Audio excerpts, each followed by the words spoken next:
34, sitting across from a therapist. You've already answered, "I don't know," twice. Then she asks what childhood felt like.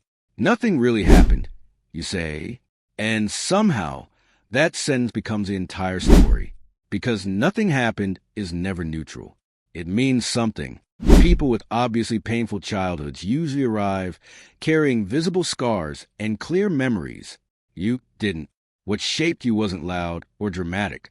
It was quieter than that, invisible enough that you built your entire identity around it before realizing anything was missing. There are 6 emotional absences that quietly decide whether you grow up knowing how to lean on people or becoming strangely proud that you never do. First, the kind of love that never really checked how you felt. Your parents loved you. That part is true. They fed you, showed up, worried about your future in ways you'll probably never fully understand. But love and emotional connection are not always the same thing. Psychologist John Ice Webb spent years noticing a pattern in adults who couldn't explain why they felt emotionally disconnected. She called it childhood emotional neglect, when parents don't respond enough to a child's emotional needs. Not cruelly, just not enough. And it happens more often than people realize. Here's what it looked like. You came home from school after something humiliating happened. The kind of social disaster that feels world-ending at 11. Your parent was making dinner, half distracted, and said, "You'll be okay. Did you finish your homework?" They loved you. They just didn't enter the emotional moment with you. So your brain quietly learned something. Feelings are problems you solve alone. Like assembling furniture without instructions. After enough moments like that, adulthood arrives and someone asks what you're feeling, and all you find is static. Not because you're hiding it, because you genuinely don't know. That's the first absence. Love without emotional attunement. And once you learn to handle emotions alone, eventually you stop reaching for help at all. Second, the household where being strong mattered more than being honest. Some families never openly reject feelings. Emotions just quietly disappear from the culture. Somewhere between don't overreact and past assault, vulnerability became unacceptable. Nobody cried openly. Fear stayed private. Anger got swallowed before it finished the sentence. Grief was handled quickly and efficiently, almost like paperwork. These families weren't necessarily cold. Many were loving, funny, loyal. But everyone silently agreed emotions were things you controlled, not things you explore together. So you adapted. You became mature. The kid nobody worried about. Emotionally independent before you even understood what emotions were.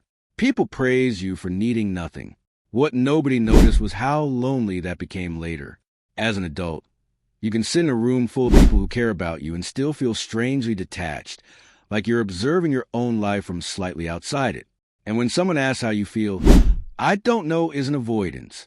It's honest. That's the second absence.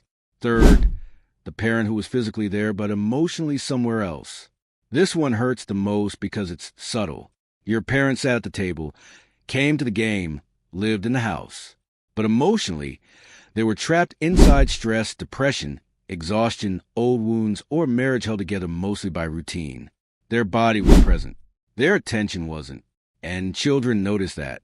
You reached toward them emotionally and got something back, but never quite enough. Like a phone call with a delay in the signal. Close enough to confuse you. Distant enough to leave you unsatisfied in ways you couldn't explain. Neuropsychiatrist Daniel Siegel explains that the brain learns intimacy through repeated emotional experiences. When a child repeatedly reaches for closeness and feels distance instead, the brain begins to associate connection with uncertainty.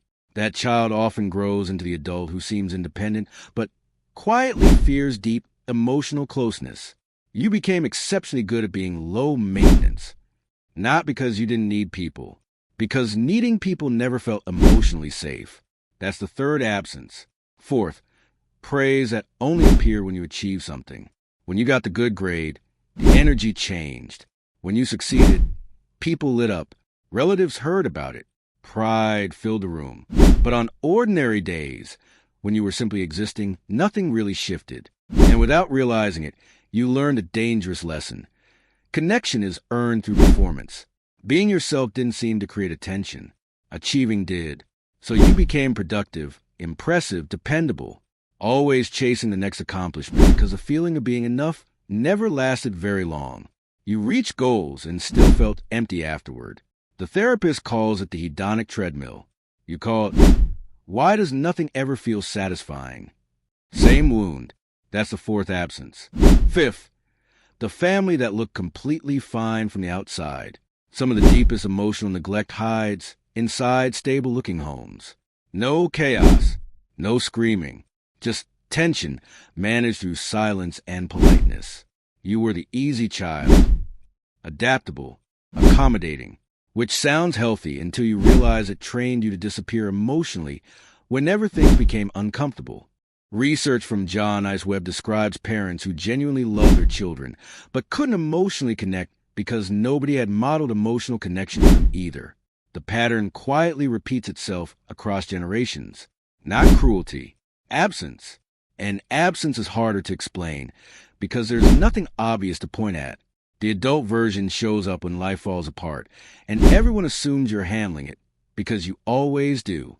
Until one day, sitting in therapy at 34, you realize you've never actually allowed anyone to help you.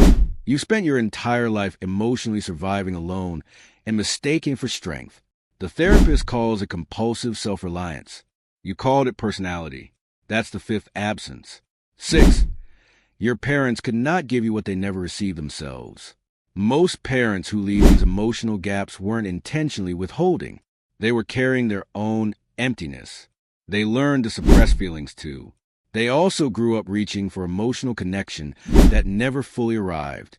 People can only model what they know exists. It's like trying to pour water from an empty cup that never realized it was empty. And the painful realization in therapy is not simply that your needs were unmet. It's that nobody ever taught you that your emotional needs mattered enough to even identify them. So you never learned how to ask yourself what you needed. Not because you ignored yourself, because the question itself never existed. That's the sixth absence, and maybe the most important one. Eventually, you build a successful, functional, emotionally confusing life. Then you end up in a quiet office saying, nothing bad happened, while secretly feeling disconnected from yourself in ways you can't explain. Because love alone is not the full story. Love is a foundation.